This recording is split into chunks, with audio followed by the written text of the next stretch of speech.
Hello friends, solution ലൈവിൻ്റെ മറ്റൊരു വീഡിയോയിലേക്ക് എല്ലാ കൂട്ടുകാർക്കും സ്വാഗതം. ഇന്നത്തെ വീഡിയോയിൽ നമ്മൾ നോക്കാൻ പോകുന്നത് എന്താ വെച്ചാൽ, കോപ്പറേറ്റീവ് ബാങ്കിൻ്റെ നോട്ടിഫിക്കേഷൻ വന്ന കാര്യം എല്ലാവരും അറിഞ്ഞു കാണും. അതിലേക്ക് മൊബൈൽ വഴി എങ്ങനെ അപ്ലൈ ചെയ്യാം എന്നുള്ള കാര്യമാണ് ഇന്ന് നമ്മൾ നോക്കാൻ പോകുന്നത്. അതിന് വേണ്ടിയിട്ടൊരു വെബ്സൈറ്റ് ഉണ്ട്, cscb.kerala.government.in എന്ന് പറഞ്ഞ ഒരു വെബ്സൈറ്റാണ്. അത് ജസ്റ്റ് ഒന്ന് ഓപ്പൺ ചെയ്യാം. അത് ഓപ്പൺ ചെയ്യുമ്പോൾ അതിൻ്റെ താഴ്ഭാഗത്തായിട്ട് വൺ ടൈം രജിസ്ട്രേഷൻ എന്ന് പറഞ്ഞിട്ട് കാണാൻ പറ്റും. വൺ ടൈം രജിസ്ട്രേഷനിലൊന്ന് ക്ലിക്ക് ചെയ്തതിന് ശേഷം അവിടെ ആധാർ നമ്പർ സെലക്ട് ചെയ്ത് കൊടുക്കുക. ആധാർ നമ്പർ സെലക്ട് ചെയ്തിട്ട് നമ്മൾ അടിയിലായിട്ട് നെയിം ആൻഡ് ആധാർ നമ്പർ എന്ന് പറഞ്ഞിട്ട് കാണും. അതിൽ നെയിമും ആധാർ നമ്പറും അടിച്ച് കൊടുത്തതിന് ശേഷം പ്രൊസീഡ് എന്ന് പറഞ്ഞിട്ട് കാണും, സൈഡിലായിട്ട് വരും. ആ പ്രൊസീഡ് എന്ന് പറഞ്ഞിട്ടുള്ള ആ ഭാഗത്തൊന്ന് ക്ലിക്ക് ചെയ്യുക. ക്ലിക്ക് ചെയ്യുമ്പോൾ അടിയിലായിട്ട് കാണാൻ പറ്റും ഇമെയിൽ ഐ ഡി ചോദിക്കുന്നുണ്ട്. ഇമെയിൽ ഐ ഡി ഒന്ന് ടൈപ്പ് ചെയ്ത് കൊടുത്തതിന് ശേഷം മൊബൈൽ നമ്പറും ഒന്ന് ടൈപ്പ് ചെയ്യുക. എന്നിട്ട് മൊബൈൽ നമ്പർ ടൈപ്പ് ചെയ്ത് കഴിഞ്ഞാൽ പാസ്വേഡ് ക്രിയേറ്റ് ചെയ്യാനാണ്. പാസ്വേഡ് ക്രിയേറ്റ് ചെയ്ത് കൺഫേം അടിച്ചതിന് ശേഷം രജിസ്റ്റർ പറഞ്ഞ ഭാഗത്തൊന്ന് ക്ലിക്ക് ചെയ്യുക. അപ്പോൾ നമ്മളെ ഫോൺ നമ്പർ വെരിഫിക്കേഷൻ വരും. ഫോൺ നമ്പറിലേക്ക് ഒരു OTP വരിക ചെയ്യുക. ആ OTP ഒന്ന് ടൈപ്പ് ചെയ്ത് കൊടുക്കുക. OTP കറക്റ്റായിട്ട് ടൈപ്പ് ചെയ്തതിന് ശേഷം സബ്മിറ്റ് പറഞ്ഞ ഭാഗം വരും. സബ്മിറ്റിലൊന്ന് ക്ലിക്ക് ചെയ്യുക. അടിയിലായിട്ട് ക്ലിക്ക് ഹിയർ എന്ന് പറഞ്ഞ് വരും. ക്ലിക്ക് ഹിയറിലൊന്ന് ക്ലിക്ക് ചെയ്തതിന് ശേഷം ഇമെയിൽ ഐ ഡിയും പാസ്വേഡും അടിച്ചു കൊടുത്ത് സൈനിങ് കൊടുക്കുക. സൈനിങ് കൊടുത്താൽ സെൻഡ് OTP എന്ന് പറഞ്ഞ് വരും. ആ സെൻഡ് OTPയിലൊന്ന് ക്ലിക്ക് ചെയ്യുക. അപ്പോൾ മുകളിലായിട്ട് OTP വീണ്ടും വന്നിട്ടുണ്ടാവും. ആ OTPയും കൂടെ ഒന്ന് അവിടെ ടൈപ്പ് ചെയ്ത് കൊടുക്കുക. എന്നിട്ട് വെരിഫൈ OTP എന്ന് പറഞ്ഞ ഭാഗത്തൊന്ന് ക്ലിക്ക് ചെയ്യുക. അപ്പോൾ നമുക്ക് ഇതുപോലെ ഒരു ഇൻ്റർഫേസ് ഓപ്പൺ ആയിട്ട് വരും. നമ്മുടെ അക്കൗണ്ട് ഇപ്പോൾ വൺ ടൈം ആയിട്ട് രജിസ്റ്റർ ആയിട്ട് കഴിഞ്ഞു. ഇനി നമുക്ക് സൈഡിലെ 3 ലൈൻസിലൊന്ന് ക്ലിക്ക് ചെയ്ത് കഴിഞ്ഞാൽ ഇതുപോലെ മൈ പ്രൊഫൈൽ എന്ന് പറഞ്ഞ് വരും. മൈ പ്രൊഫൈലിലൊന്ന് ക്ലിക്ക് ചെയ്യുക.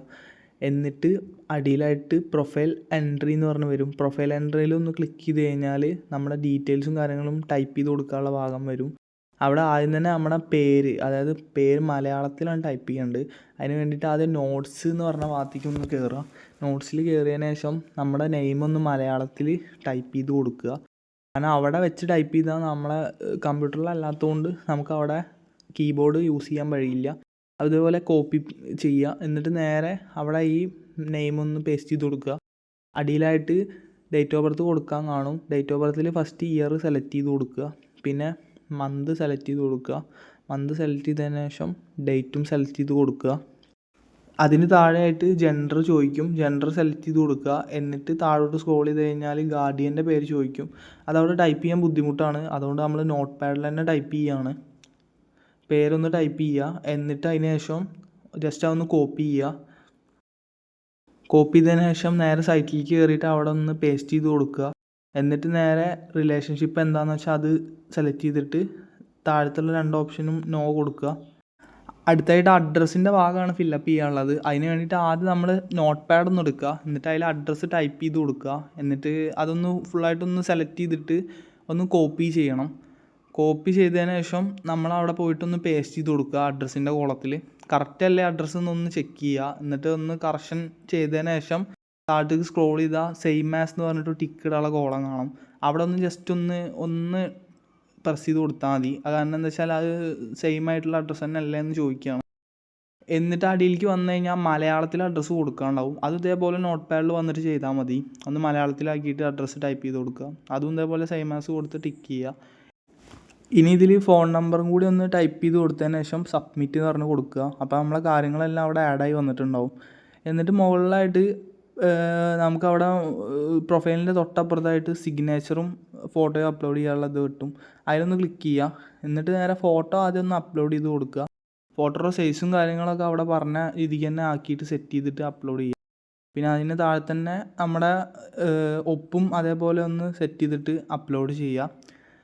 ശ്രദ്ധിക്കേണ്ട കാര്യം എന്താ വെച്ചാൽ ഇത് ചെയ്യുമ്പോൾ കറക്റ്റായിട്ട് അവർ പറഞ്ഞ റേഷ്യോയിൽ തന്നെ ചെയ്യണം, അല്ലെങ്കിൽ അപ്ലോഡ് ആവില്ല. എന്നിട്ട് നേരെ എഡ്യൂക്കേഷൻ ക്വാളിഫിക്കേഷനിലൊന്ന് ക്ലിക്ക് ചെയ്യുക. അവിടെ ആഡ് ന്യൂ എന്ന് പറഞ്ഞിട്ട് വന്നിട്ടുണ്ടാവും. ആ ആഡ് ന്യൂ ക്വാളിഫിക്കേഷൻ എന്ന് പറഞ്ഞിടത്ത് ക്ലിക്ക് ചെയ്ത് കഴിഞ്ഞാൽ ഇതുപോലെ ചോദിക്കും. അതിൽ നമ്മൾ 10th എന്നുള്ളത് സെലക്ട് ചെയ്ത് കൊടുക്കുക. പിന്നെ അതേപോലെ ക്വാളിഫിക്കേഷനിൽ SSLC എന്നുള്ളത് സെലക്ട് ചെയ്യുക. പിന്നെ അതുപോലെ കോഴ്സ് ടൈപ്പ് എന്താ വെച്ചാൽ റെഗുലറാണ്. റെഗുലർ സെലക്ട് ചെയ്തിട്ട് സബ്ജക്റ്റിൽ ജനറലും കൊടുക്കുക. പിന്നെ താഴത്ത് ഇഷ്യൂയിങ് അതോറിറ്റി എന്ന് ചോദിക്കും. അതിൽ ഡിപ്പാർട്ട്മെൻറ്റ് കേരളയാണ്, അത് സെലക്ട് ചെയ്ത് കൊടുക്കുക. പിന്നെ രജിസ്റ്റർ നമ്പർ ഒന്ന് ടൈപ്പ് ചെയ്ത് കൊടുക്കുക. അതിനുശേഷം ഇയർ ഓഫ് പാസിങ് ഉണ്ടാവും, അതൊന്ന് കറക്റ്റ് ചെയ്തിട്ട് സർട്ടിഫിക്കറ്റിൽ നോക്കിയിട്ട് സെയിം തന്നെ കൊടുക്കുക. പിന്നെ പേഴ്സൻറ്റേജ് ചോദിക്കും. പേഴ്സൻറ്റേജിൽ ജസ്റ്റ് ഒന്ന് അത് ടൈപ്പ് ചെയ്ത് കൊടുക്കുക. എന്നിട്ട് നമ്മൾ സർട്ടിഫിക്കറ്റ് ആഡ് ചെയ്യാനുള്ളതാണ്. അത് നമ്മൾ PDF ഫോർമാറ്റിൽ തന്നെ വേണം. PDF ഫോർമാറ്റിൽ ഇട്ടിട്ട് തന്നെ ആഡ് ചെയ്യണം. അപ്പോൾ നമ്മളെ സർട്ടിഫിക്കറ്റ് സക്സസ്ഫുള്ളി ആയിട്ട് കംപ്ലീറ്റ് ആയിട്ടുണ്ട്, ആഡ് ആയിട്ടുണ്ട്. ഇതുപോലെ 3 സർട്ടിഫിക്കറ്റ് +2 പിന്നെ അതുപോലെ ഡിഗ്രിയുടെ സർട്ടിഫിക്കറ്റും കൂടി ഒന്ന് ആഡാക്കി കൊടുക്കുക. ഇതിപ്പോൾ നമ്മൾ 3 ആഡാക്കിയിട്ടുണ്ട്, 3 വന്നിട്ടുണ്ട്. 3 ആഡാക്കിയതിന് ശേഷം സൈഡിലുള്ള 3 ലൈൻസിലൊന്ന് ക്ലിക്ക് ചെയ്ത് കഴിഞ്ഞാൽ അതിൽ നോട്ടിഫിക്കേഷൻ എന്ന് പറഞ്ഞിട്ട് വന്നിട്ടുണ്ടാവും. അതിൽ നോട്ടിഫിക്കേഷൻ ലിസ്റ്റിൽ പോയി കഴിഞ്ഞാൽ ഓരോ പോസ്റ്റും വന്നിട്ടുണ്ട്. ഇതിൽ നമ്മൾ അപ്ലൈ ചെയ്യാൻ പോകുന്നത് ജൂനിയർ ക്ലർക്ക് എന്ന് പറഞ്ഞ തസ്തികയിലേക്കാണ്.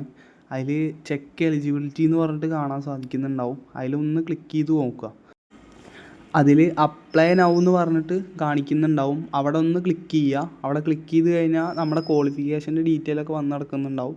അതിലൊന്നുകൂടെ അപ്ലൈയിൽ ഒന്ന് ക്ലിക്ക് ചെയ്യുക. അപ്ലൈ വിത്ത് ക്വാളിഫിക്കേഷൻ എന്ന് പറഞ്ഞിട്ടുണ്ടാവും. അതിൽ ക്ലിക്ക് ചെയ്ത് കഴിഞ്ഞാൽ നമുക്ക് അവിടെ ലിസ്റ്റ് കിട്ടും. ഇതിൽ നമ്മുടെ അടുത്തുള്ള ബാങ്ക് ഏതാണോ, അതായത് നിയറസ്റ്റ് ഉള്ള ലൊക്കേഷനിലുള്ള ബാങ്ക് ഏതൊക്കെയാണോ അതൊക്കെ സെലക്ട് ചെയ്തിട്ട് കൊടുക്കാൻ പറ്റും. പിന്നെ അതേപോലെ ഇത് ഓരോ ബാങ്കിനും 50 രൂപ വെച്ചിട്ടാണ് ആഡ് ഫീ ആയിട്ട് വരിക. അപ്പോൾ അത് നോക്കിയിട്ട് ചെയ്യുക. ഇതിലിപ്പോൾ നമ്മൾ ഒരു ബാങ്ക് ആഡ് ചെയ്തിട്ടുണ്ട്. ഇതുപോലെ നമ്മൾ അടുത്തുള്ള ബാങ്കുകൾ നോക്കിയിട്ട് ആഡ് ചെയ്യുക. ഇതിലിപ്പോൾ നമ്മൾ 2 ബാങ്കാണ് ഇപ്പോൾ നിലവിൽ ആഡ് ചെയ്ത്. ഒരു ബാങ്ക് കൂടി ഉണ്ട് നമ്മളെ ലൊക്കേഷനിൽ തന്നെ വരുന്നത്. അതും കൂടെ നമ്മളൊന്ന് ആഡ് ചെയ്ത് കൊടുക്കുകയാണ്. ഇനിയിപ്പോൾ ഉള്ളത് വേറെ ഡിസ്ട്രിക്റ്റിലാണ്, നമ്മുടെ അടുത്തൊന്നും ഇല്ല. അപ്പോൾ നമ്മളെല്ലാ ബാങ്കും ആഡ് ആക്കിയിട്ടുണ്ട്. ഇനി നമുക്ക് പ്രൊസീഡ് എന്ന് പറഞ്ഞാൽ അതിലൊന്ന് ക്ലിക്ക് ചെയ്യാം. അപ്പോൾ അവിടെ കാണാൻ സാധിക്കും അപ്ലിക്കേഷൻ ഫീ 150 വിത്ത് GST 27 രൂപയാണ് വരിക. അതിൽ 177 അതിൻ്റെ എമൗണ്ട്, ഫുൾ എമൗണ്ട് വരിക. ഇതിൽ നമ്മൾ പ്രൊസീഡ് കൊടുക്കുക. ഗേറ്റ് വേ ആണ്, പേയ്മെൻറ്റ് ഗേറ്റ് വേ ആണ്. എന്നിട്ട് UPI വഴിയാണ് നമ്മൾ അയക്കാൻ പോകുന്നത്. അപ്പോൾ UPI ഒന്ന് സെലക്ട് ചെയ്ത് കൊടുത്തിട്ട് അതിൽ UPI ആപ്പ് എന്ന് പറഞ്ഞ ഭാഗമുണ്ട്, അതിലൊന്ന് ജസ്റ്റ് ക്ലിക്ക് ചെയ്ത് കൊടുക്കുക. പേയ്മെൻറ്റ് ഇപ്പോൾ നമ്മൾ ചെയ്തിട്ടുണ്ട്. അതിലിനി കൺഫേം ആവാനുള്ള വിൻഡോയിലേക്ക് വരണുള്ളൂ. 2 മിനിറ്റ് വെയിറ്റ് ചെയ്യുക. നമ്മളെ വിൻഡോ വന്നിട്ടുണ്ട്. ഇനി ഇത് കഴിഞ്ഞാൽ നമുക്ക് എക്സാമിനേഷൻ സെൻറ്റർ സെലക്ട് ചെയ്ത് കൊടുക്കാൻ പറ്റും. അപ്പോൾ ഇതിൽ താഴെയായിട്ട് എക്സാമിനേഷൻ സെൻറ്റർ കാണാൻ പറ്റും. അതിലൊന്ന് ജസ്റ്റ് ഒന്ന് ക്ലിക്ക് ചെയ്ത് കൊടുക്കുക. ഏത് സെൻറ്ററിലൊക്കെയാണോ നമുക്ക് വേണ്ടത് വെച്ചാൽ ആ സെൻറ്റർ ആക്കി കൊടുത്താൽ മതി. ഇതിലിപ്പോൾ 3 ഒരേ സെൻറ്റർ വേണമെങ്കിൽ ഒരേ സെൻറ്റർ കൊടുക്കാം. അപ്പോൾ നിങ്ങൾ പാലക്കാട് ഡിസ്ട്രിക്റ്റ് ആണെന്നുണ്ടെങ്കിൽ പാലക്കാട് തന്നെ ഫുള്ള് കൊടുത്താൽ മതി. പിന്നെ വേറെ ഡിസ്ട്രിക്റ്റിലാണ് എക്സാം എഴുതാൻ താല്പര്യം വെച്ചാൽ അത് നോക്കിയിട്ട് നിങ്ങൾ കൊടുക്കുക.